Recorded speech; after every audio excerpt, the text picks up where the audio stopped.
Retired teacher gets unexpected news at dawn. Her life flips overnight. A story of resilience and hope that will touch your heart. Welcome back. Leave a like on the video, subscribe to the channel, and enjoy the story. The news arrives. At dawn, along with police officers and a neighbor with teary eyes, Natalie, a 68-year-old retired teacher, answers the door in her nightgown, unprepared for the devastating revelation that her son and daughter-in-law have been involved in a terrible accident while traveling overseas. In the midst of her overwhelming grief, she learns that her 7-year-old grandson, Ulysses, is now alone and will be arriving within days. With arthritic hands and a modest pension, Natalie hasn't prepared for raising a child again. Her small apartment in Newport, Rhode Island, barely has space for herself, let alone an energetic boy carrying his own emotional wounds. The morning light filtered through the thin curtains of Natalie Morgan's bedroom window, casting long shadows across her worn quilt. At 68, she had grown accustomed to the gentle rhythms of retirement, early mornings with her chamomile tea, afternoons volunteering at the local library, and evenings spent with her needle and thread, creating delicate embroidery that kept her arthritic hands as nimble as possible. The sudden, insistent knocking at her door was an unwelcome disruption to this carefully constructed piece. Tightening the belt of her faded blue robe, Natalie shuffled toward the front door of her modest apartment. Through the peephole, she could make out the figures of 2 uniformed police officers and her neighbor, Eleanor Willis, whose face was streaked with tears. "Mrs. Morgan?" the taller officer asked when she opened the door. His voice was gentle but formal. "May we come in? We have some news about your son, Christopher." The world seemed to slow around her as Natalie ushered them inside. Her small living room, with its crowded bookshelves and comfortable but threadbare furniture, suddenly felt suffocating. She perched on the edge of her armchair, hands clutched tightly in her lap, as the officers explained that Christopher and his wife, Diana, had been in a devastating car accident while on their architectural research trip in Portugal. Neither had survived. "No," she whispered, the single syllable carrying the weight of 1,000 protests. "There must be some mistake." Eleanor moved to sit beside her, wrapping an arm around Natalie's thin shoulders. "I'm so sorry, Nat." But the officers weren't finished. They explained that Christopher and Diana's son, her grandson, Ulysses, had been staying with a temporary caretaker arranged by the American consulate. The 7-year-old boy would be arriving in Newport within the week. "Ulysses," Natalie repeated the name, trying to anchor herself to something concrete as the room seemed to tilt around her. She had met the child only 3 times. Christopher's work took him and his family around the world, designing innovative, sustainable housing. Their visits were precious but brief, with years stretching between each one. After the officers left, Eleanor stayed, making tea that Natalie couldn't drink, and talking in low, soothing tones that couldn't penetrate the fog of grief. "I don't know how to raise a child," Natalie finally said, her voice distant even to her own ears. "Not anymore, and certainly not one who's just lost everything." Eleanor squeezed her hand. "You raised Christopher, and you won't be alone, I promise." But as Natalie looked around her 1-bedroom apartment with its narrow galley kitchen and the small room she'd converted into a sewing studio, panic rose in her chest like a tide. Her teacher's pension barely covered her own modest needs. The arthritis in her hands had been growing worse each year. How could she possibly provide for a child's physical needs, let alone help him through such devastating emotional trauma? That night, as she lay awake staring at the ceiling, Natalie made a silent inventory of her resources. The small savings account she'd been building for a trip to the Grand Canyon, the sewing machine that still worked perfectly despite its age, the knowledge from 40 years of teaching elementary school children, the community of friends she'd built in this coastal town after moving here 5 years ago when she could no longer afford her home in Providence after Gerald's death. It didn't seem like enough, not nearly enough for what Ulysses would need. In the grey hours before dawn, Natalie rose and made her way to the sewing room. With determined hands that protested every movement, she began to clear away her projects, packing precious fabrics and carefully organizing her threads and needles.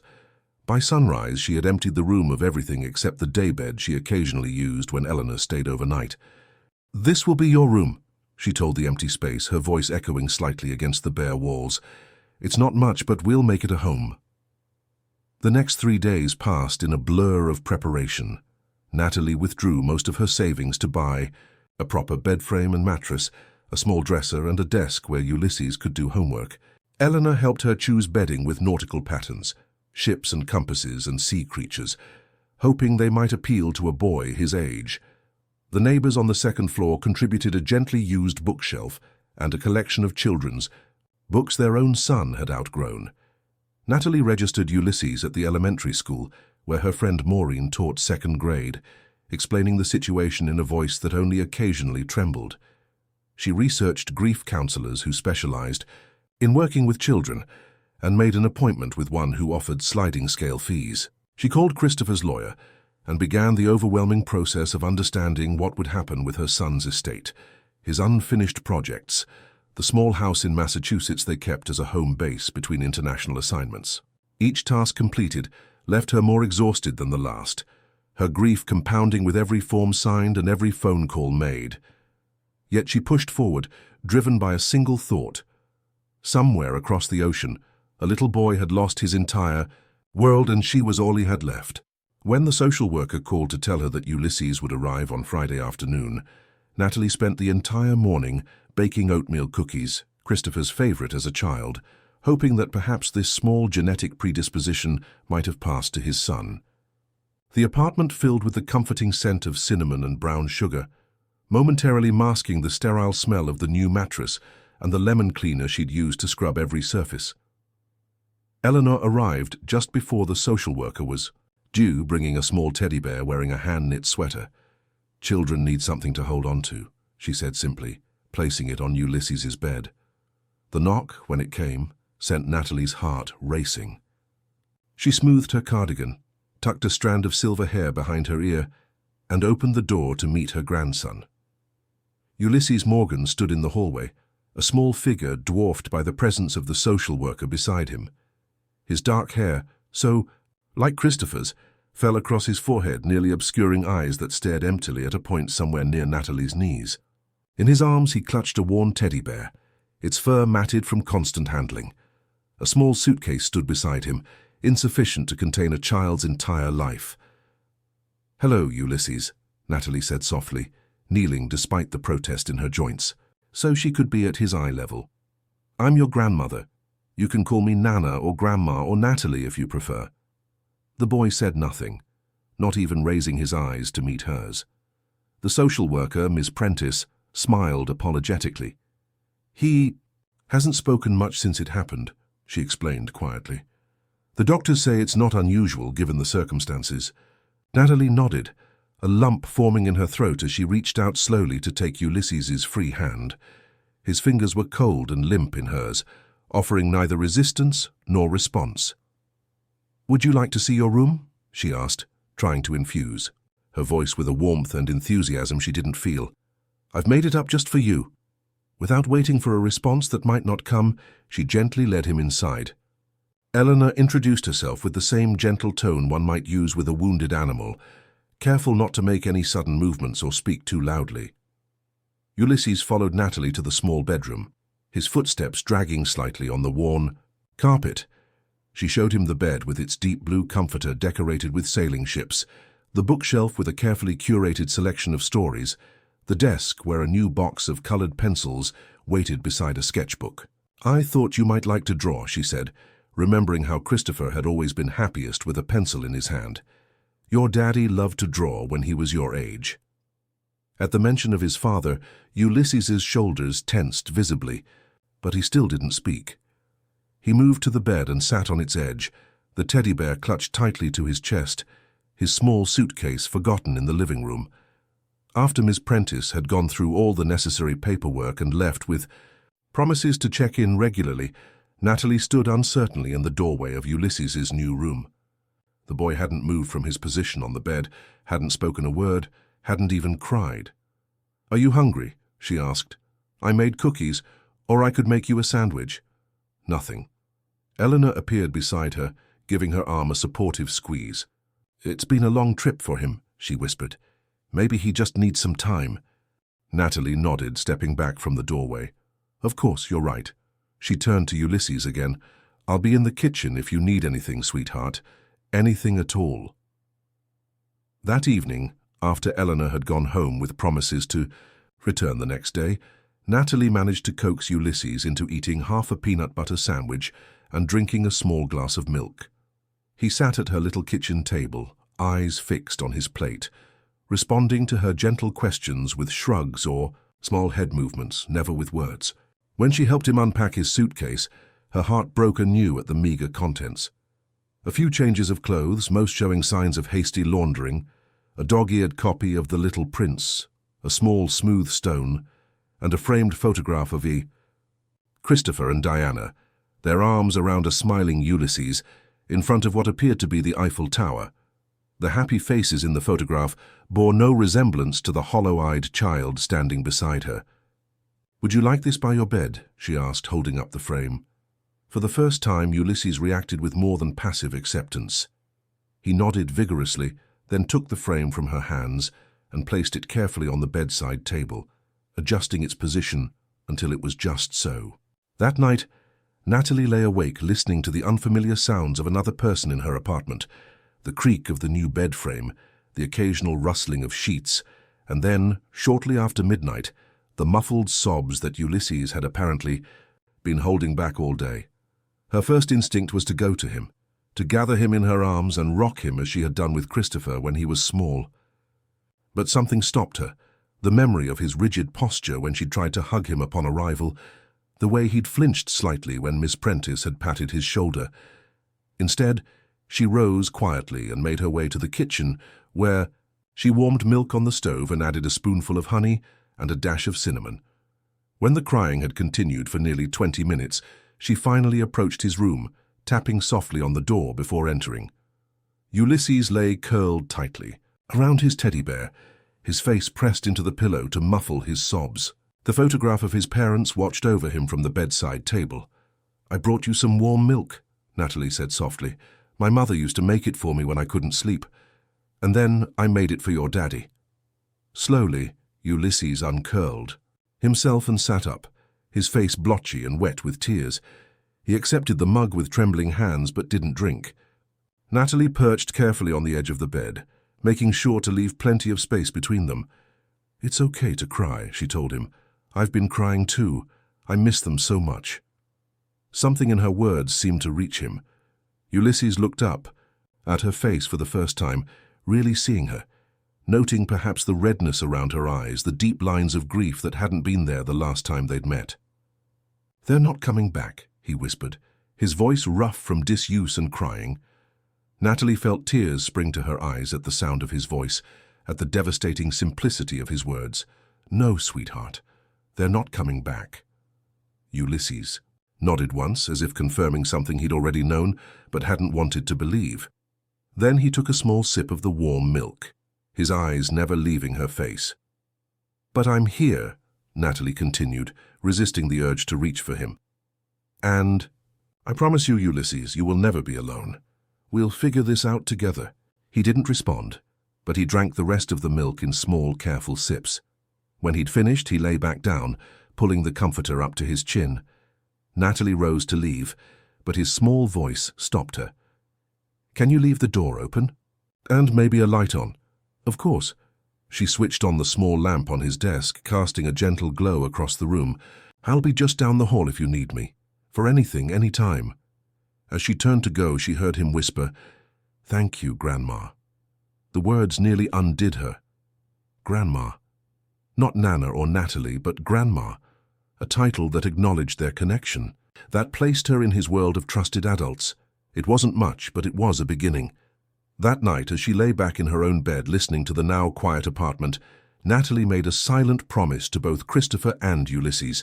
She would find a way to create a home for this child, to help him heal, to keep the memory of his parents alive while building a new life. Her hands might be arthritic and her bank account might be limited, but her heart and her determination were strong. If you're enjoying the story, type 5 in the comments and subscribe for more videos like this. If not, type ZOO. It helps me create even better content for you. Continuing. The first weeks of their new life together settled into a routine built around Ulysses's needs. Each morning, Natalie would wake before dawn to prepare his breakfast and lunch, ignoring the stiffness in her fingers as she sliced apples and spread peanut butter on whole wheat bread. She'd wake him with a gentle knock, giving him time to orient himself to his new reality before helping him dress for school.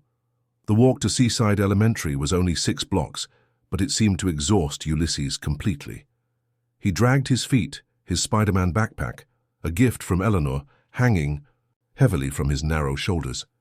Natalie filled the silence with gentle observations about the weather, the flowering gardens they passed, the ships visible in the harbor, never expecting responses but offering connection nonetheless.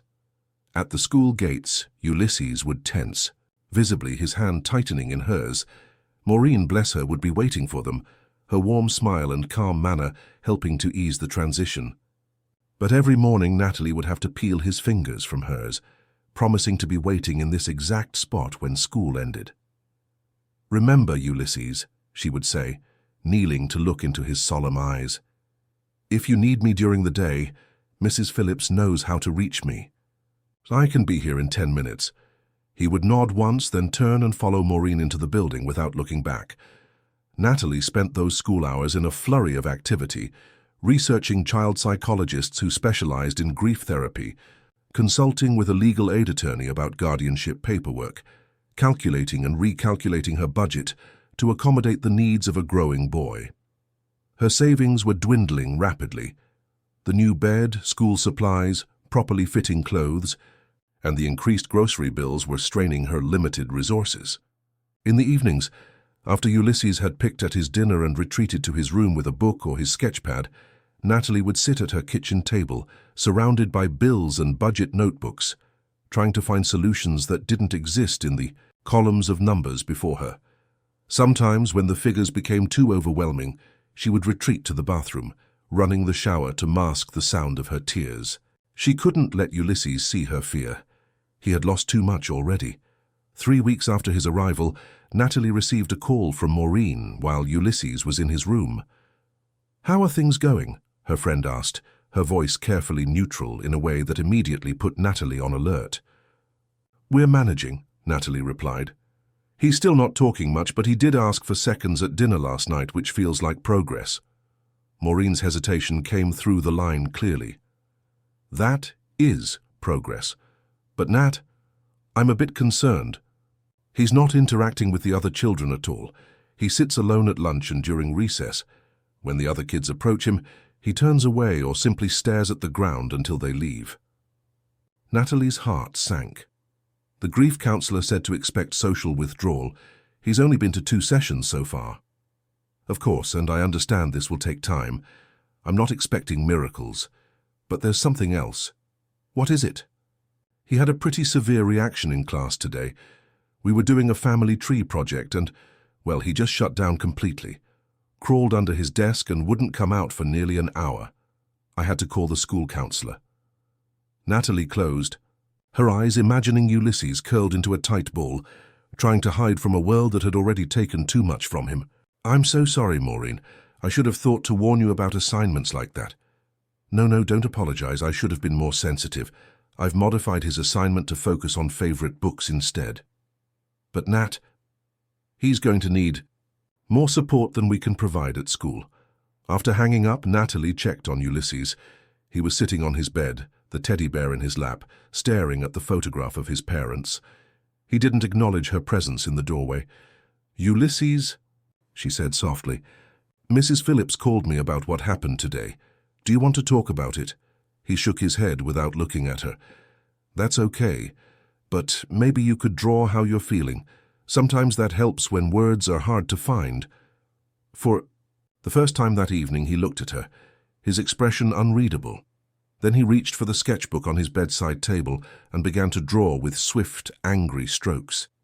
Natalie took it as permission to enter and sat quietly on the edge of his bed, watching as dark, chaotic lines filled the page. When he finished, he thrust the sketchbook toward her. The drawing was a tangle of black scribbles surrounding a small stick figure. No ground beneath the figure's feet, no sky above, just darkness pressing in from all sides. "Oh, Ulysses," she whispered, her throat tight. "Is this how you feel?" He nodded, tears welling in his eyes but not falling. "Can I sit closer to you?" she asked. Another nod, almost imperceptible. Natalie moved carefully until their shoulders were just touching. She didn't put her arm around him or try to pull him closer. She simply sat, offering her presence and warmth. "When I was a little girl," she began quietly, "my father went away to war. Every night I was so afraid that he wouldn't come back. I couldn't talk about it, couldn't tell anyone how scared I was. So I started writing letters to him that I never sent. I would put all my scary feelings into those letters, and somehow it helped." Ulysses leaned slightly against her arm, the barest acknowledgement of her story. "Maybe you could write letters too," she suggested, "or draw pictures for your mum and dad. You don't have to show them to anyone. They would just be for you, to help with all those big feelings inside." For a long moment, Ulysses was silent, and still. Then, in a voice so small she almost missed it, he asked, "Do you think they can see my pictures from heaven?" The question nearly broke her. "I believe they can," she answered, choosing her words carefully. "I think the people we love are never really gone from us. They live in our hearts and our memories, and they can see how much we still love them." That night, before he went to sleep, Ulysses drew another picture, this one of 3 stick figures, holding hands under a yellow sun. He propped it against the photograph on his bedside table. When Natalie came to tuck him in, he allowed her to kiss his forehead for the first time. It was a small victory, one moment of connection in days filled with silence and grief. But as Natalie returned to her kitchen table and the unpaid bills waiting there, she held on to that moment like a talisman. They would get through this, one day at a time, one small victory at a time. The nightmares began during the 4th week. Natalie woke to screams tearing through the quiet apartment, sounds so primal and agonized that she was on her feet and running before she was fully awake. She found Ulysses thrashing in his bed, fighting against the sheets that had twisted around him, his face contorted in terror. "Mommy! Daddy!" he cried, still caught in the grip of the dream. "Don't go! Please! Don't go! Ulysses, sweetheart, wake up!" Natalie called, catching his flailing hands in hers. "It's just a dream. You're safe." His eyes flew open, wild and unfocused. For a terrible moment he didn't seem to recognize her. Then awareness returned, bringing with it a fresh wave of grief as he realized anew that his nightmare was partly true. His parents were gone. "They were in the car," he sobbed as Natalie gathered him into her arms. "I saw them. The car was falling and they were calling my name." "Shh, it was just a dream," she soothed, rocking him gently. Just a bad dream. But they both knew it wasn't just a dream. It was his mind trying to process a reality too painful to face in waking hours. The nightmares continued, 2 or 3 times a week. Sometimes Ulysses would allow Natalie to hold him afterward. Other times he would curl away from her, his body rigid with tension until she left the room. On the worst nights, he would refuse to go back to sleep, sitting up until dawn with his knees drawn to his chest, the teddy bear clutched tightly in his arms. Natalie began to dread the nights almost as much as Ulysses did. The interrupted sleep wore on both of them, adding a layer of exhaustion to their already fragile emotional states. Dark circles appeared under Ulysses's eyes. At school he struggled to concentrate. At home he became more withdrawn, spending hours alone in his room with his sketchbook. Natalie wasn't faring much better. The constant stress and sleep deprivation exacerbated her arthritis, making every movement painful. She found herself relying more heavily on anti-inflammatory medications just to get through the basic tasks of caring for Ulysses. The financial strain continued to grow as well. The regular appointments with the grief counselor, while essential, were depleting her savings at an alarming rate. One evening, as Natalie was preparing a simple dinner of spaghetti and meatballs, one of the few meals Ulysses would reliably eat, her hands seized with a cramp so severe that she dropped the pot of pasta, sending boiling water and half-cooked noodles cascading across the kitchen floor. The crash brought Ulysses running from his room. He froze in the doorway, taking in the mess and Natalie's hunched form as she clutched her hands to her chest, tears of pain streaming down her face. "Grandma." His voice was tight with fear. "I'm okay," she managed through gritted teeth. "Just a muscle spasm. Could you bring me my pills from the bathroom cabinet? The blue bottle." Ulysses returned quickly with the medication.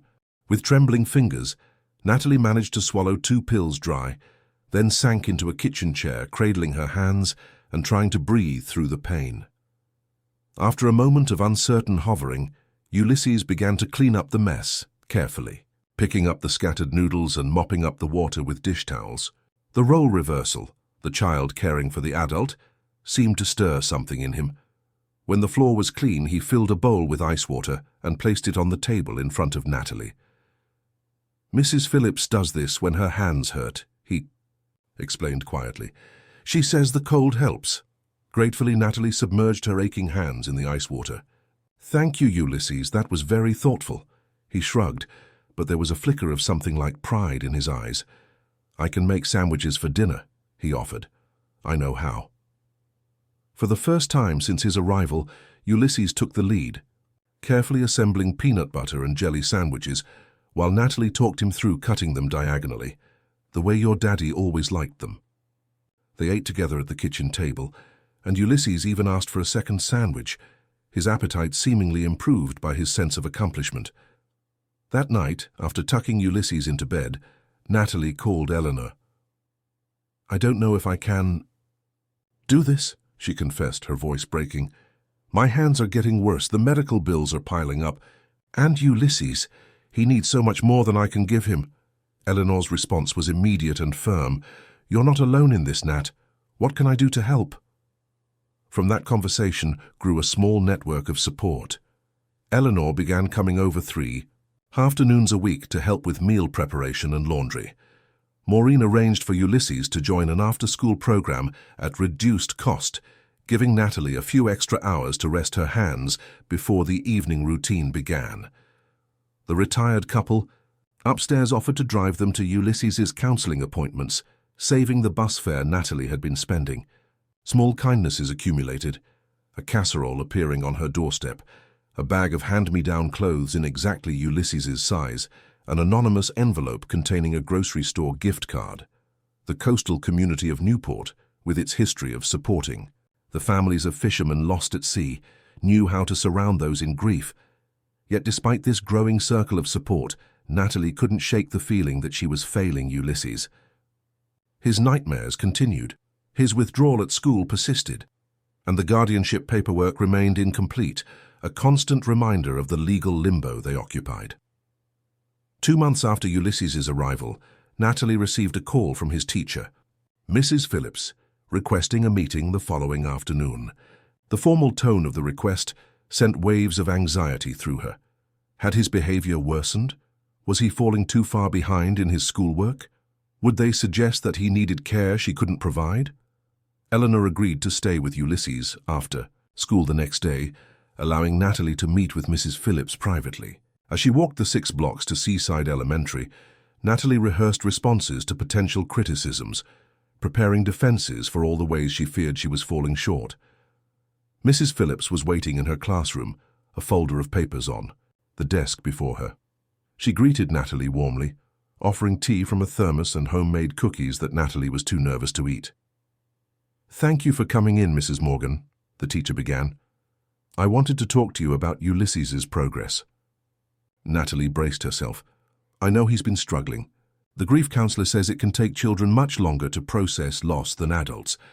We're working on it at home, and I've been trying to—" Mrs. Phillips held up a hand, her expression kind but firm. "Actually, that's not why I asked you. Here. While Ulysses is certainly still processing his grief, I've noticed something quite remarkable in the past 2 weeks."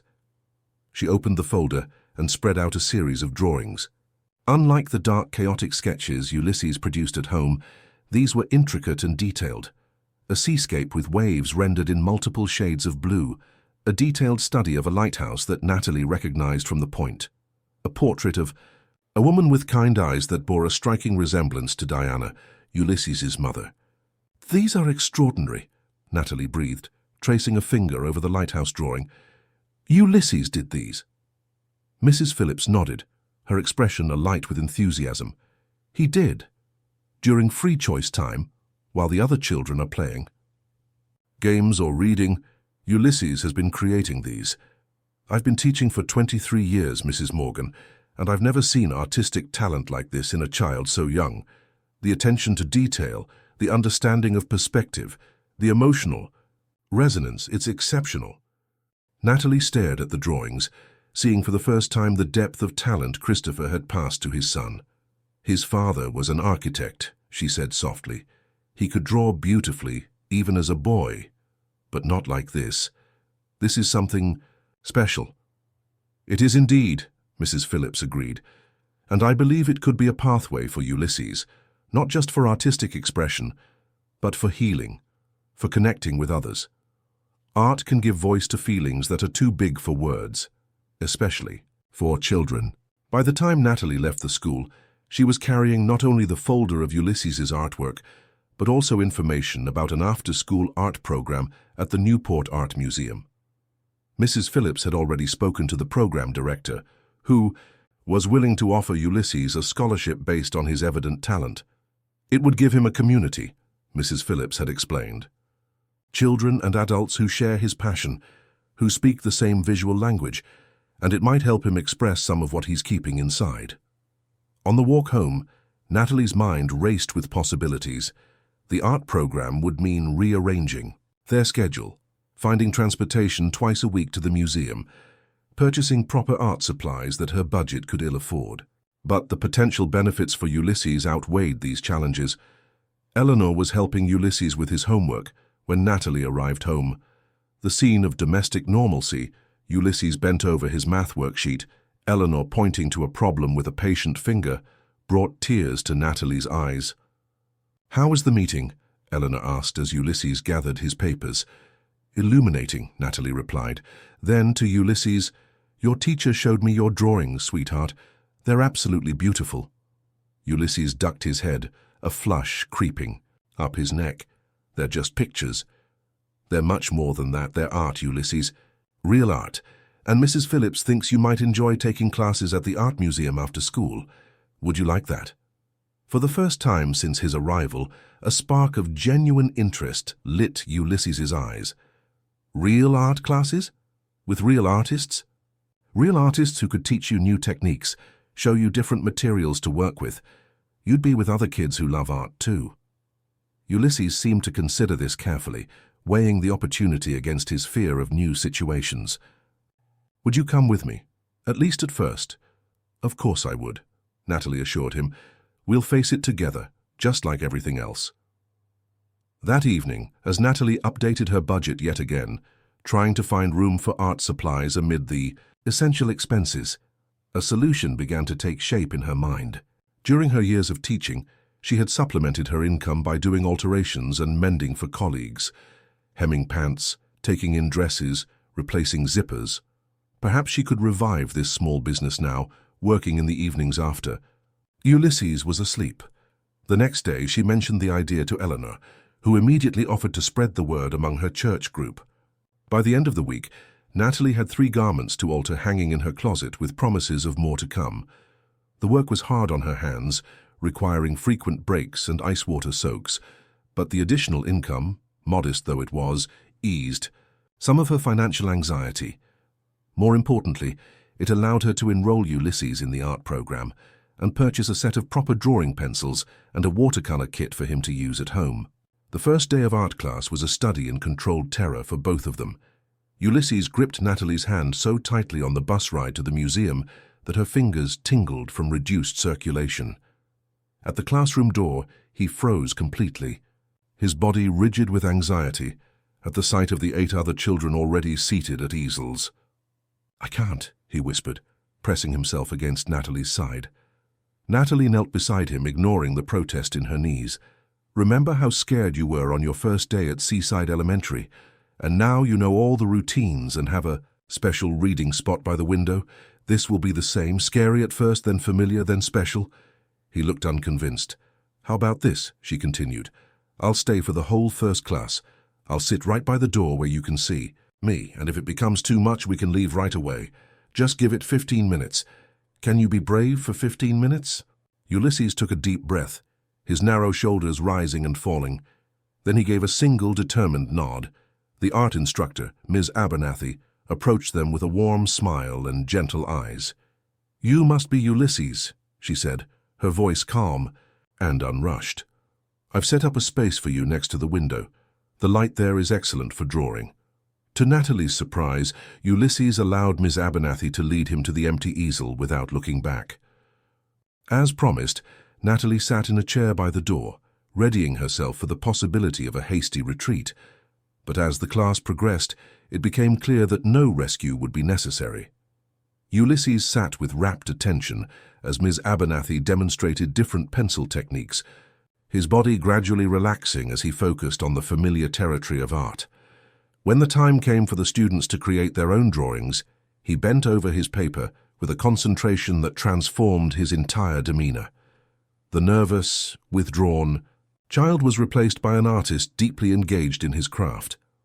By the end of the hour, Ulysses had produced a detailed sketch of a harbor scene with a precision that drew admiring comments from the other students. He accepted their praise with shy smiles, his cheeks flushed with pleasure. On the bus ride home, he chatted about shading techniques and perspective, about the different hardnesses of graphite, about the portfolio Ms. Abernathy had suggested he start collecting. Natalie listened, her heart swelling at this glimpse of the child beneath the grief. "Can I go again on Thursday?" he asked as they walked from the bus stop to their apartment. "Of course," Natalie replied, squeezing his hand gently. "For as long as you'd like." The art classes became the centerpiece of their new life together. Twice a week, Ulysses would race through his homework so they could catch the 3:45 bus to the museum. The instructor, recognizing his exceptional talent, began giving him additional materials and challenges, stretching his abilities in ways that lit a fire of determination in him. At home, too, Ulysses spent hours with his sketchbook, filling, page after page, with increasingly complex drawings. Natalie hung his best work on the refrigerator and the living room walls, turning their small apartment into a gallery of his evolving talent. As Ulysses found his voice through art, other aspects of his life began to improve as well. The nightmares, while not gone entirely, became less frequent. At school, he formed a tentative friendship with a boy named Marcus who shared his interest in drawing, occasionally bringing home stories of their shared recess activities. One evening in late April, nearly 3 months after Ulysses had come to live with her, Natalie was mending a tear in one of his shirts when he emerged from his room clutching a thick photo album she recognized from Christopher's childhood. "Grandma," he said, his voice hesitant, "can you tell me about when my dad was little?" The request caught her off guard. In all their time together, Ulysses had rarely initiated conversations about his parents, as though the pain of acknowledging their absence was still too raw. "Of course," she said, setting aside her sewing. "Let me see that album." They settled on the sofa together, the album open across their laps. Natalie turned to the first page, where a toddler Christopher grinned from a sandbox, his hair, the same dark shade as Ulysses's, sticking up in wild tufts.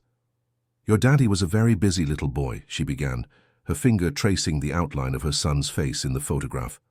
"Always running, always exploring. By the time he was your age, he had broken his arm twice from climbing trees that were much too tall for him." Ulysses leaned closer, studying the image intently. "Was he scared when he broke his arm?" "Oh yes, but he was brave too, just like you. And after the second time, he learned to be a bit more careful about which branches could hold his weight." Page by page, they moved through Christopher's childhood. His first bicycle, his elementary school plays, his early architectural drawings that had been little more than stick houses but had shown the passion that would shape his career. "He looks like me," Ulysses observed, pointing to a school portrait of Christopher at about 9 years old. "He does," Natalie agreed. "You have his eyes especially, and his artistic talent, though I think you're even more talented than he was at your age." They continued through the album, Natalie sharing stories behind each photograph, some funny, some touching, all filled with the love she'd had for her son. When they reached Christopher's high school graduation, Ulysses turned to her with solemn eyes. "Do you think my dad would be proud of my drawings?" The question pierced Natalie's heart. "Oh, Ulysses, he would be so proud." So incredibly proud. Your father valued creativity and hard work above everything else, and you have both in abundance. Something in her words seemed to release a tension in Ulysses. His shoulders relaxed, and for the first time since his arrival he laughed, a genuine, spontaneous sound that transformed his face from solemn to childlike in an instant. The sound startled them both. Ulysses clapped a hand over his mouth, his eyes wide with something like guilt, as though laughing were a betrayal of his grief. "It's okay to laugh," Natalie said gently, understanding his conflict. "Your mum and dad love to hear you laugh. Being happy sometimes doesn't mean you've forgotten them or that you don't miss them." Slowly, Ulysses lowered his hand. "I miss them all the time," he confessed. "Even when I'm drawing and forget for a little while, the missing comes back as soon as I stop." "I know," Natalie said, drawing him closer to her side. "I miss your daddy that way too. But you know what helps." "Me?" "Looking at you and seeing pieces of him, his creativity, his determination, even the way you wrinkle your nose when you're concentrating, just like he used to do." That evening marked a shift in their relationship. Looking through the photo, albums became a regular ritual, a way for both of them to process their grief through shared memories. Sometimes they laughed, sometimes they cried, but they did it together, building a bridge between the family they had lost and the family they were becoming. The financial strain continued to be a challenge. Natalie's small alterations business helped, but it wasn't enough to cover all their expenses. She dipped into her emergency fund twice already to pay for medications and Ulysses' art supplies. The legal costs of finalizing the guardianship loomed ahead, an expense she couldn't possibly afford without further sacrifices. One evening, in early May, as she sat at the kitchen table trying to stretch her modest teacher's pension to cover the month's bills, Natalie felt a sharp pain in her chest, like a fist squeezing her heart. The sensation was followed by dizziness so intense that the figures on the page before her blurred and swam. "Just stress," she muttered, pressing a hand to her sternum and taking deep breaths until the pain subsided. But the episode repeated itself the next morning as she was preparing Ulysses' lunch.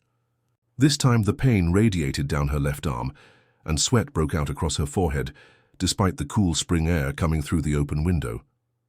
Ulysses found her leaning heavily against the counter, her face ashen. "Grandma?" he asked, his voice rising in panic. "What's wrong?" Natalie tried to reassure him, but another wave of pain cut off her words. She sank to the kitchen floor, clutching her chest. "Call Eleanor," she managed through gritted teeth. "The phone. Speed dial. 1. With remarkable presence of mind for a 7-year-old, Ulysses grabbed the cordless phone and pressed the button as instructed. His clear, urgent voice carried to Natalie through waves of pain and dizziness. "Mrs. Willis? It's Ulysses. Something's wrong with Grandma. She's on the floor and holding her chest. She looks really sick." The next hours passed in a blur for Natalie, the ambulance, the emergency room, the stern-faced doctor delivering a diagnosis of myocardial infarction. A heart attack, likely stress-induced and worsened by her neglect of her own health in favor of caring for Ulysses.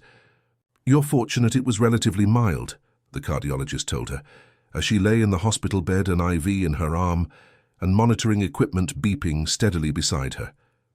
"But it's a warning you can't ignore. Your heart is telling you to slow down." Eleanor sat beside the bed, her normally cheerful face creased with worry. "The boy saved your life, Nat. If he hadn't called me so quickly." Natalie closed her eyes, tears seeping from beneath her lids. "Where is he now? Is he okay?" "He's with Maureen. She picked him up from the hospital and took him back to her place. He was pretty scared, but she said he calmed down once he knew." "You were going to be all right." "I've failed him," Natalie whispered. "I promised Christopher I'd take care of his son, and now I can't even take care of myself." Eleanor took her hand, her grip surprisingly strong. "Now you listen to me, Natalie Morgan. You have not failed that boy. You've given him a home and love when he had nothing else. But you're right that he needs you healthy. So we're going to figure this out, all of us together." By the time Natalie was released from the hospital 3 days later, Eleanor had mobilized their small community. A schedule had been created, with different neighbors taking turns picking Ulysses up from school, helping with meals, and driving them to appointments.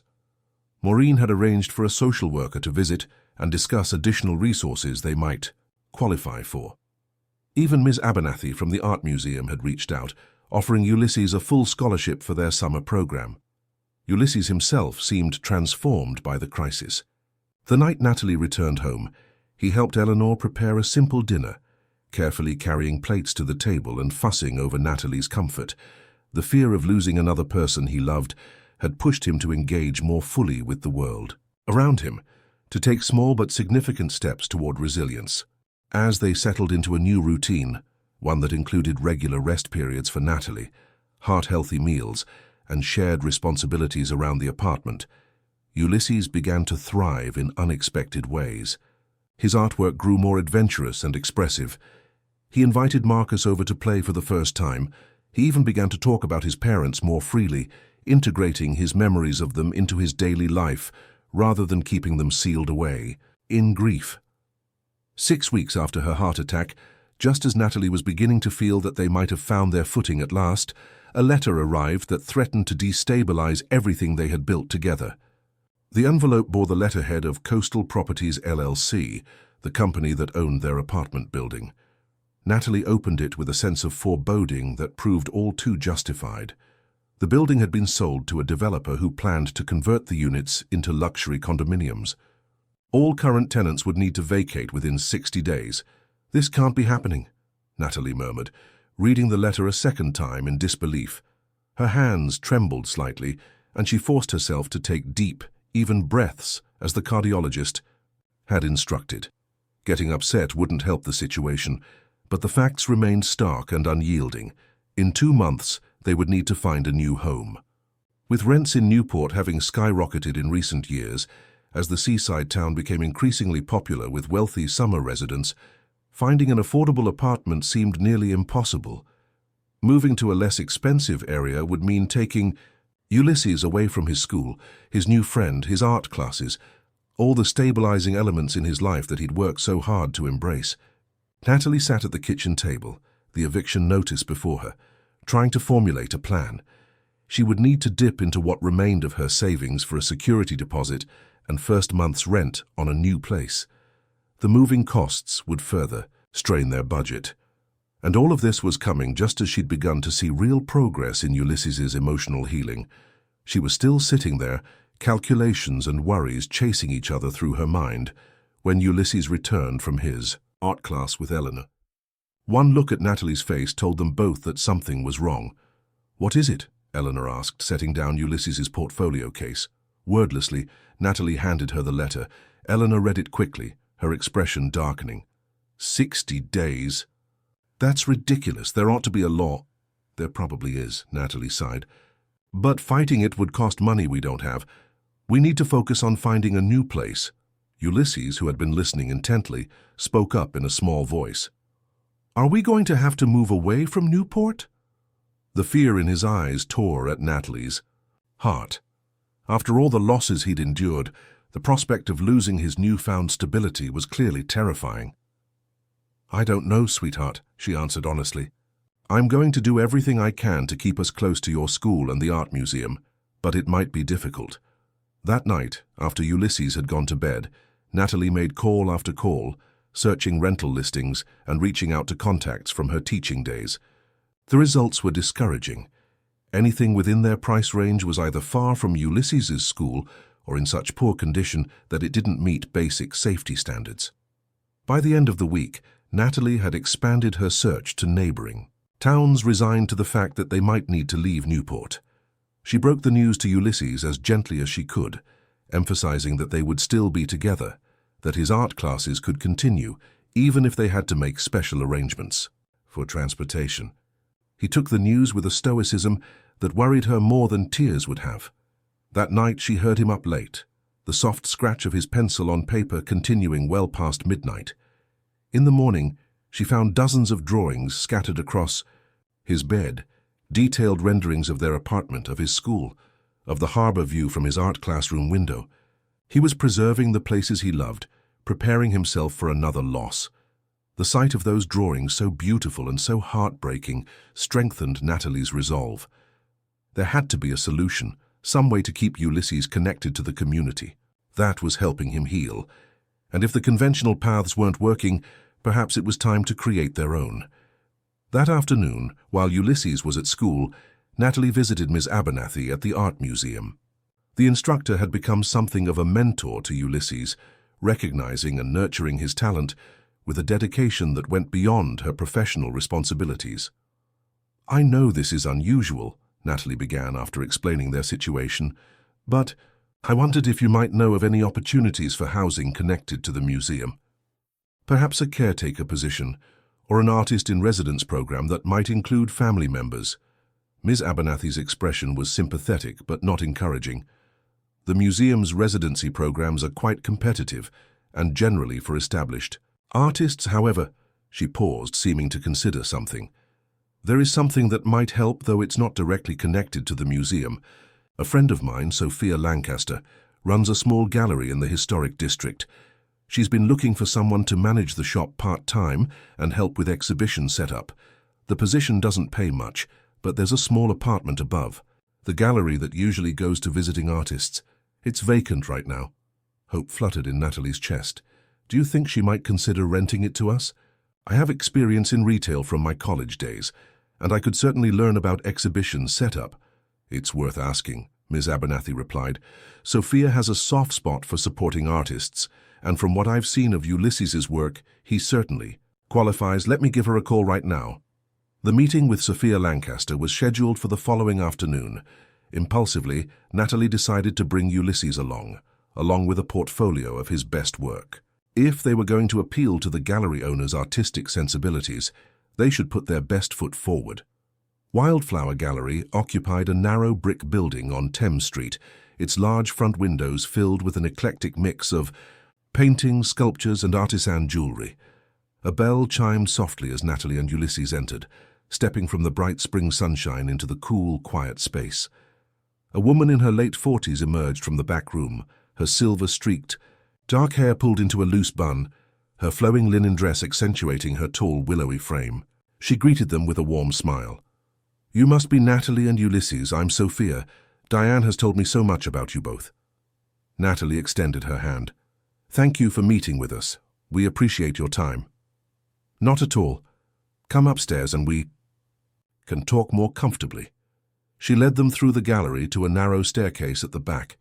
The apartment above was small but charming, with exposed brick walls, large windows that flooded the space with natural light, and simple, elegant furnishings. "It's basically one large room with a separate bathroom," Sophia explained. "The kitchen area is along that wall. It's fairly basic but functional. The bed is in that alcove, and there's a pull-out sofa that could work for Ulysses." Natalie glanced at Ulysses, who was standing by one of the windows, gazing out at the harbor view with wide eyes. The apartment was significantly smaller than their current place, but the location was excellent, walking distance to both Ulysses's school and the art museum, and in the heart of Newport's historic district. "It's lovely," Natalie said sincerely. "And about the position—" They settled at a small table by the window, while Sophia explained what the job would entail. 20 hours a week managing the gallery, plus help with installing new exhibitions once a month. The pay was modest, as Ms. Abernathy had warned, but combined with Natalie's pension and the reduced rent on the apartment, it might just be enough to make ends meet. "I should mention that I recently had a heart attack," Natalie said, determined to be completely honest. "I'm recovering well, but I do have some physical limitations." Sophia nodded thoughtfully. "The gallery work isn't physically demanding, though exhibition setup can be. But we could work around that. I'm more interested in finding someone who loves art and can connect with customers." At this point, Ulysses, who had been listening quietly, spoke up. "I could help with the exhibitions. I'm strong and I know how to be careful with artwork." Both women turned to him in surprise. It was the most assertive he'd been with a stranger since coming to live with Natalie. Sophia smiled. "Ms. Abernathy, I mentioned you're quite the artist yourself. Would you like to show me some of your work?" Ulysses nodded, opening the portfolio he'd brought with him. As he displayed his drawings one by one, explaining his techniques and inspirations, Natalie watched in amazement. The shy, traumatized boy who had arrived on her doorstep 5 months earlier was transforming before her eyes into a confident, a young artist. Sophia, too, seemed impressed. "These are remarkable, Ulysses. You have a true gift." "Thank you," he replied, a flush of pleasure coloring his cheeks. "You know," Sophia said thoughtfully, "we have a small section of the gallery dedicated to emerging artists. Would you be interested in having a few of your pieces displayed there?" Ulysses's eyes widened. "Like a real artist? In a real gallery?" "A real artist in a real gallery," Sophia confirmed. "We could set it up as part of our summer exhibition next month." The joy that bloomed on Ulysses's face in that moment was worth every hardship they had endured together. Natalie felt tears spring to her eyes as she watched her grandson practically vibrate with excitement. On the walk home, Ulysses skipped ahead of Natalie, full of plans for which drawings he would include in the exhibition and how he would frame them. His animation was infectious, lifting Natalie's spirits despite the long list of logistics still to be worked out. "Do you think we should take the apartment, Ulysses?" she asked, wanting to include him in the decision. "It's smaller than what we have now. You'd have to sleep in the living room area." He considered this seriously, then nodded. "I like the windows, and we'd be close to the water, and Ms. Lancaster seems nice." "She does," Natalie agreed, "and the job would be good for me, I think. Being around beautiful things, meeting new people. And I could be in a real art show," Ulysses added, his voice filled with wonder at the prospect. Decision made, they began preparing for yet another transition. But this one felt different, chosen rather than forced upon them, a step forward rather than a desperate scramble to hold ground. The day of Ulysses's school art show arrived just 2 weeks before they were scheduled to move. The event was held in the gymnasium, transformed for the evening with display boards arranged in a gallery-like layout. Each student had a designated space to showcase their work from the semester, with Ulysses's area notably larger than most, accommodating his prolific output. Natalie arrived early to help set up, her heart swelling with pride as she watched Ulysses carefully arrange his drawings. He had selected pieces that told a story, beginning with the dark, chaotic sketches from his first days in Newport, progressing through increasingly confident harbor scenes and lighthouse studies, and culminating in a striking portrait of Natalie herself, every line of her face rendered with love and precision. As other families began to arrive, Natalie noticed how Ulysses stood a little straighter, how he answered questions about his techniques with quiet confidence. Several parents commented on his exceptional talent, and even the school principal stopped by to express her admiration. But the most significant moment came when Sophia Lancaster arrived, having accepted their invitation with enthusiasm. She moved through the exhibition with a professional eye, stopping longest at Ulysses's display. "These are even stronger than what you showed me at the gallery," she told him. "You have a remarkable ability to capture emotion through line and shading." Ulysses beamed under her praise. "Thank you for coming, Ms. Lancaster." "I wouldn't have missed it," she replied, "and I've been thinking about your upcoming exhibition at Wildflower. What would you say to expanding it a bit? Perhaps 6 pieces instead of the 3 we discussed." As Ulysses processed this thrilling prospect, Sophia turned to Natalie. "I've also been reconsidering the position at the gallery. Given your background in education and Ulysses's obvious talent, I wonder if you might be interested in helping develop an after-school art program. We have the space, and there's clearly a need in the community." Natalie blinked in surprise. "An art program for children?" "Exactly. Something accessible to all skill levels, but with special opportunities for particularly talented students like Ulysses. The position would be part-time to start, but with potential to grow." The offer was unexpected but intriguing. Teaching had been Natalie's passion for 4 decades. The thought of returning to it in a new context, centered around art and creativity, sparked an excitement she hadn't felt in years. "I would love to explore that possibility," she said sincerely. Sophia nodded, pleased. "Excellent. We can discuss the details when you move in next week, and speaking of which," she paused, a hint of mischief in her eyes. "I forgot to mention that the apartment has been renovated since the last artist left. There's now a small second bedroom. Nothing fancy, but it would give Ulysses his own space. I just finished painting it yesterday." The timing of this revelation was so perfect, so clearly engineered to be a surprise at this moment of celebration, that Natalie could only laugh. "So you planned this all along, didn't you?" Sophia shrugged, her smile confirming the accusation. "Let's just say I've learned that artists, no matter how young, need space to create. And grandmothers need a bit of privacy too." The moving day arrived with unexpected ease. Their small community rallied around them, Eleanor organizing the packing, Maureen's husband bringing his truck to transport their belongings, the retired couple from upstairs helping to clean the apartment one final time. What could have been a day of stress and sadness instead became a celebration of new beginnings. The apartment above Wildflower Gallery quickly transformed from a sterile artist space into a home. Ulysses's drawings adorned the brick walls, bringing color and life to every corner. His new bedroom, though small, was his own sanctuary, with a desk positioned to catch the morning light, perfect for early drawing sessions before school. Natalie's position at the gallery proved to be more rewarding than she could have imagined. Her years of teaching experience translated beautifully to developing art curriculum, and her warm, patient manner drew children to the after-school program in numbers that surprised even Sophia. Within a month, they had a waiting list and plans. For a Saturday morning class were underway. Working with art and artists seemed to rejuvenate Natalie physically as well. The gallery's pace was manageable, allowing her regular rest periods as her cardiologist had instructed. Being surrounded by beauty and creativity eased the stress that had contributed to her heart attack. Even her arthritis seemed less troublesome, as she discovered gentle warm-up exercises from a sculptor who had dealt with similar issues. Ulysses, too, continued to flourish. His exhibition in the Emerging Artists section of the gallery drew favorable attention from local art lovers and even earned a small mention in the Newport Daily News. The confidence this public recognition gave him spilled over into other areas of his life.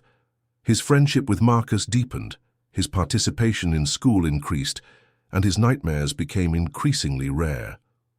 8 months after they had moved into the gallery apartment, on a crisp October afternoon, Natalie received an unexpected letter. The return address was from a law firm in Boston that she didn't recognize. With a slight trepidation, she opened it, half expecting another challenge to overcome. Instead, the letter brought news that left her momentarily speechless.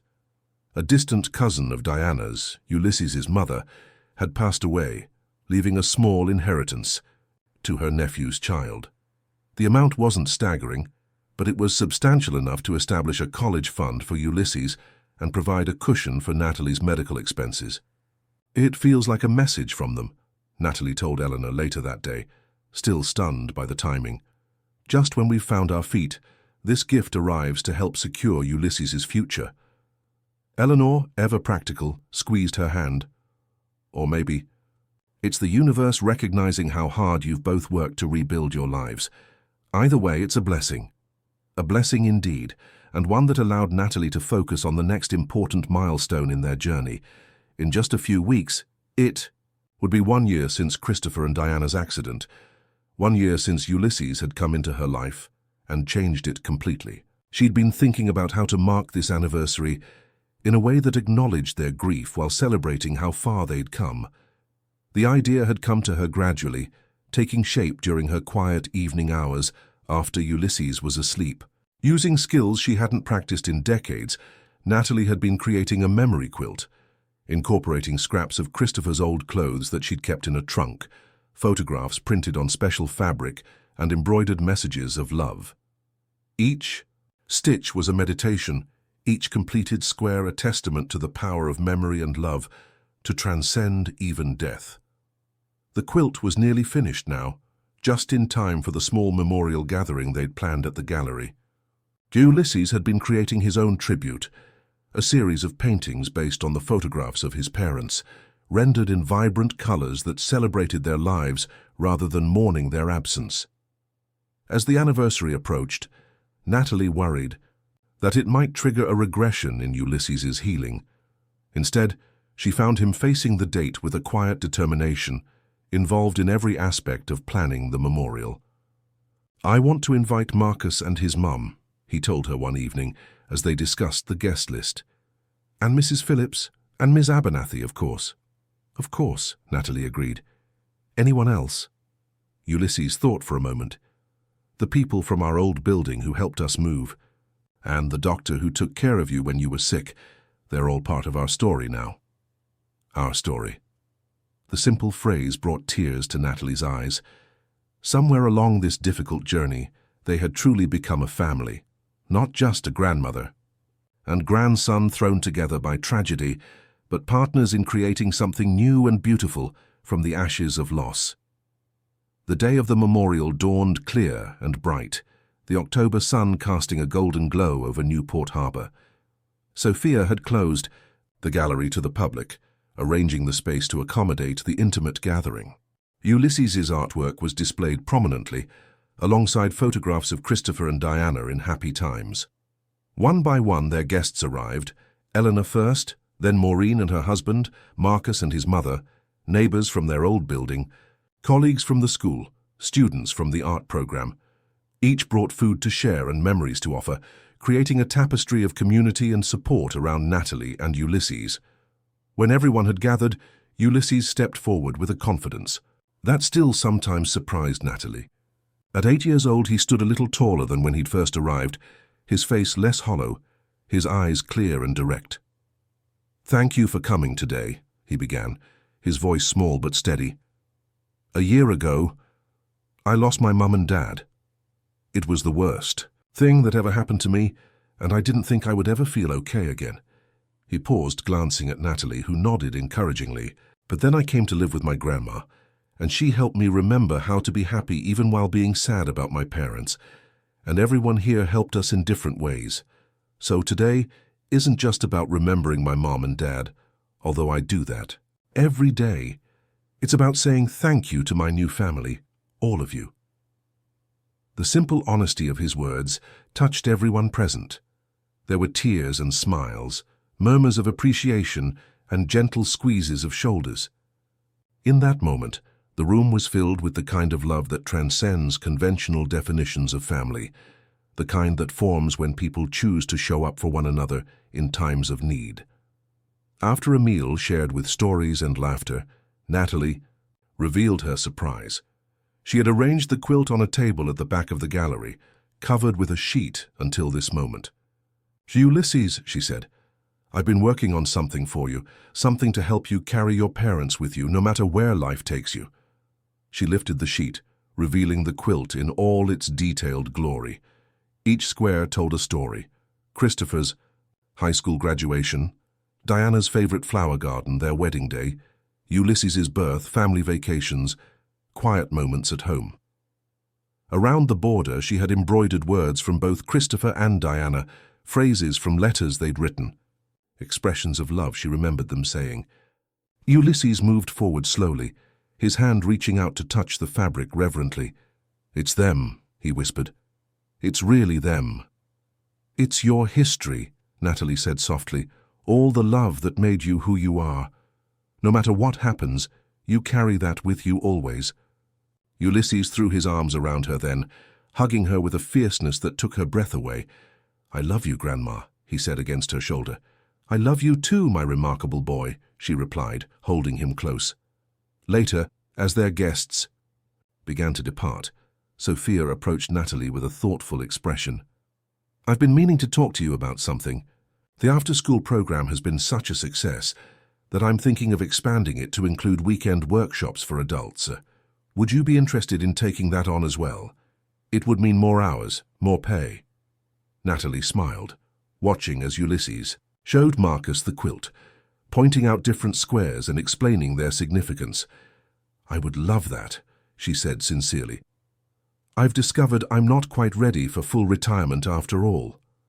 "Excellent," Sophia replied. "And there's something else. A collector was in last week and saw Ulysses's work. He was quite impressed and asked about purchasing one of the pieces. I told him they weren't for sale, but that the artist might consider a commission in the future." Natalie raised her eyebrows in surprise. "A commission?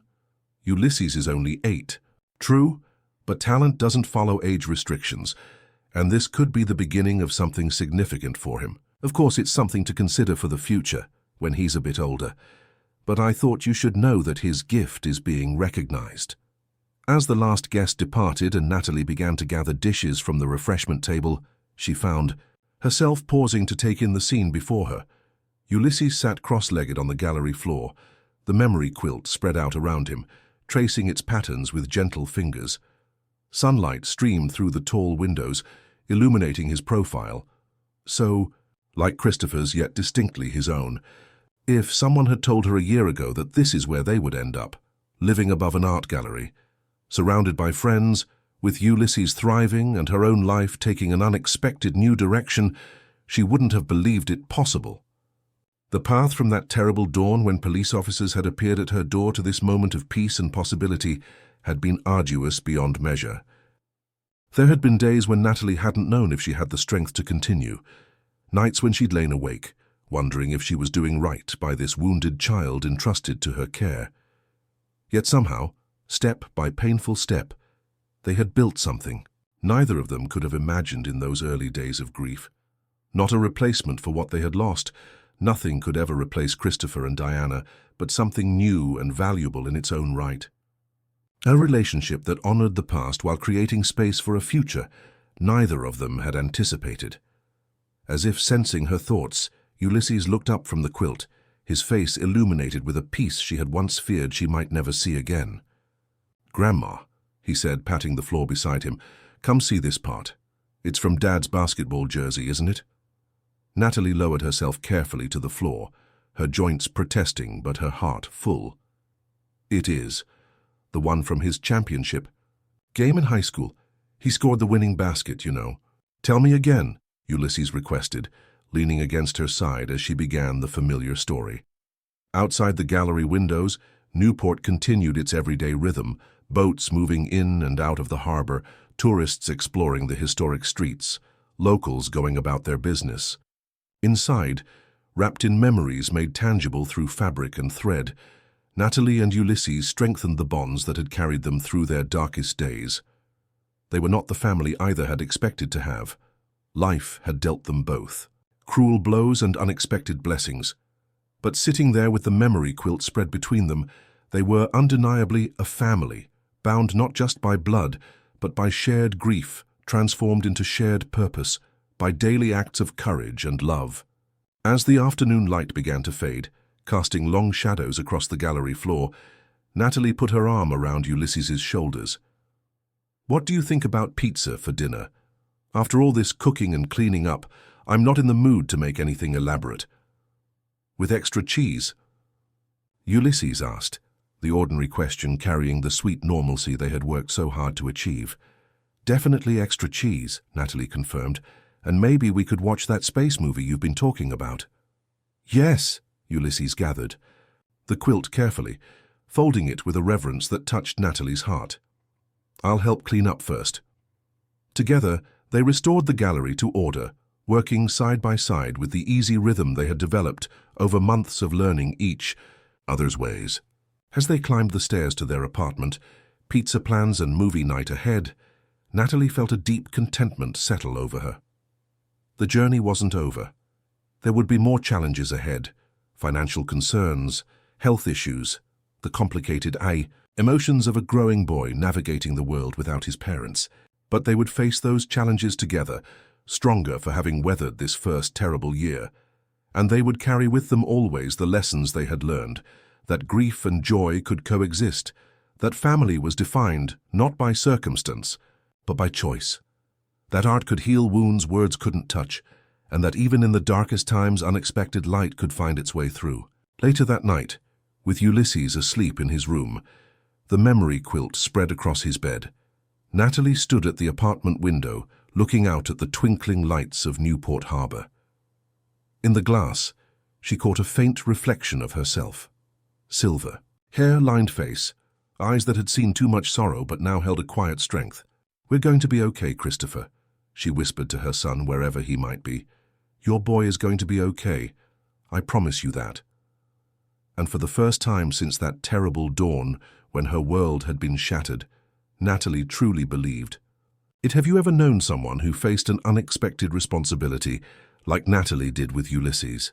How did they handle it? Share your thoughts in the comments.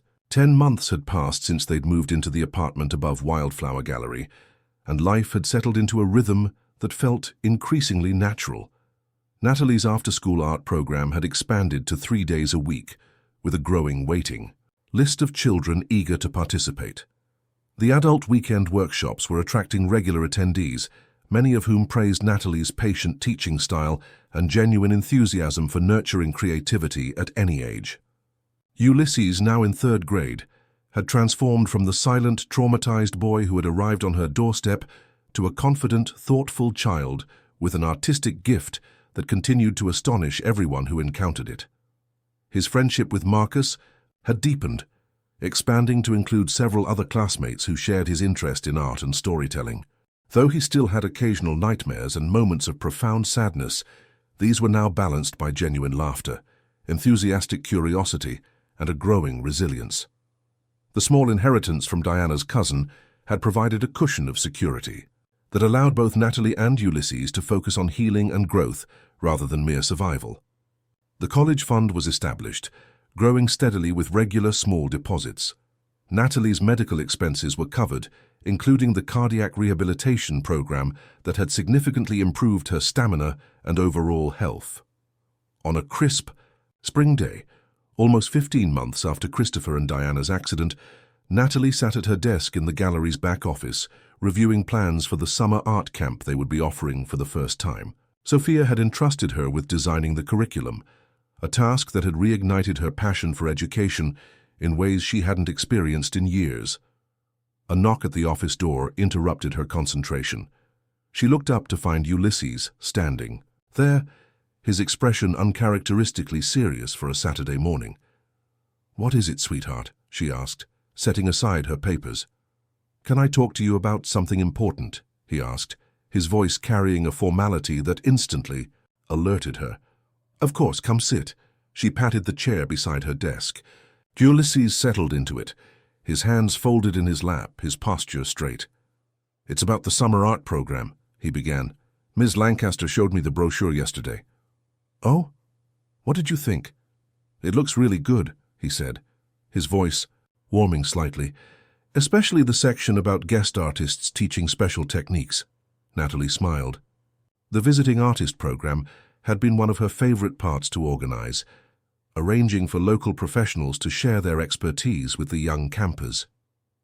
"But," Ulysses continued, his brow furrowing slightly, "I noticed something. All the teachers and artists are grown-ups."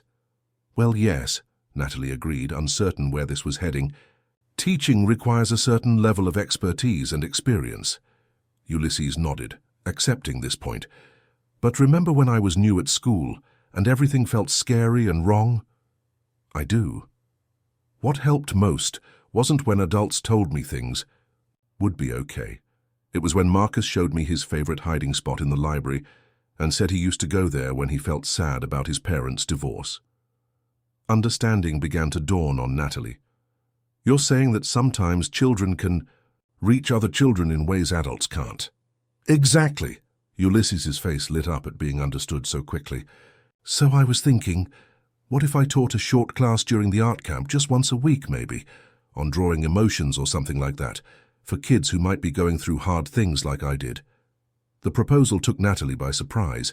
Not the content. Ulysses had shown increasing empathy toward others facing difficulties, but the initiative it represented. The shy boy who had once hidden from interaction was now proposing to stand before a group and teach from his own experience. "That's a remarkable idea," she said, genuinely impressed. "Teaching is a big responsibility, though. You'd need to prepare lesson plans, think about how to explain techniques clearly, find ways to help students who might struggle." Rather than being discouraged by these challenges, Ulysses straightened in his chair. "I've already started planning," he said, pulling a folded paper from his pocket. "I made a list of different emotions and how shapes and colors can show them, and I thought about how to make it okay for kids to draw sad or angry things without feeling bad about it." Natalie took the paper, unfolding it to find a thoughtfully organized outline, complete with small sample drawings demonstrating different emotional expressions through abstract forms. The level of thought and preparation revealed a maturity that caught her off guard. "This is excellent work, Ulysses," she said softly. "I think you could be a wonderful teacher for this special class." His face broke into a smile of pure delight. "Really? You'll let me try?" "With some supervision and help preparing, yes. We could call it Art and Emotions, a workshop by young artists for young artists. What do you think?" "That sounds perfect." He bounced slightly in his seat, excitement overcoming his earlier formality. "Can I tell Ms. Lancaster? She said to check with you first." "Of course. We'll need to work out some details, but I'm very proud of you for proposing this, Ulysses. It shows tremendous growth and compassion." After Ulysses had dashed off to share the news with Sophia, Natalie remained at her desk, a warm glow of pride and wonder filling her chest. The transformation she was witnessing wasn't just about artistic talent or academic achievement. It was about Ulysses finding his voice, about him taking his pain and turning it into something that could help others. In the months that followed, Ulysses threw himself into preparing for his teaching role with characteristic determination. He worked with Natalie to develop age-appropriate activities, practiced his explanations, and even created a special sketchbook for each participant with prompts and examples to guide them. When the summer art camp finally began in June, his workshop became one of the most popular sessions, with children responding to his genuine understanding and non-judgmental approach. Parents reported that their children were using the techniques at home to express feelings they had previously kept bottled up. "You've created something very special," Sophia told him after observing his third session, in which he had guided a group of 7 children through creating emotion portraits using only shapes and colors. "This is healing work, Ulysses. Real healing work." He accepted the praise with a quiet dignity that reflected his growing confidence. "I just remember how it felt when I couldn't say how sad or scared I was," he explained. "Drawing helped me say it without words." The success of Ulysses's workshop led to an unexpected opportunity when the director of a local children's grief support center visited the gallery and witnessed one of his sessions. "We've been looking for creative approaches to help our children express their feelings," she explained to Natalie afterward. "Would Ulysses consider bringing his workshop to our center once a month during the school year? We could offer a small stipend, and of course, you would be welcome to accompany him." The invitation represented yet another step in their journey, a chance for Ulysses to extend his reach beyond the gallery, to use his hard-won insights to make a difference in the lives of other children navigating loss. When Natalie presented the opportunity to him, his response was immediate and certain. "I want to do it," he said simply. "I want to help." Standing in the doorway of his bedroom on the eve of his 9th birthday, watching as he carefully arranged his art supplies for the next day's celebration at school, Natalie was struck by how far they had come. The room that had once been a bare space with only a bed and a photograph now overflowed with personality and life. Drawings covering the walls, books filling the shelves, the memory quilt spread proudly across the bed. On his desk sat a framed photograph taken at the gallery's recent summer exhibition, Ulysses standing proudly next to a display of his work, Natalie's arm around his shoulders, both of them smiling openly at the camera. Beside it was a newer addition, a small pottery bowl he had made in his first ceramics class, glazed in vibrant blues and greens that evoked the ocean. Inside the bowl rested 3 smooth stones, one collected from every beach they had visited, together in their new tradition of weekend excursions to explore the Rhode Island coastline. Each stone represented a memory they had created together, building the foundation of their shared future, one experience at a time. "Everything ready for tomorrow?" Natalie asked, stepping into the room. Ulysses nodded, his dark hair falling across his forehead in a way that still occasionally caught her heart with its resemblance to Christopher.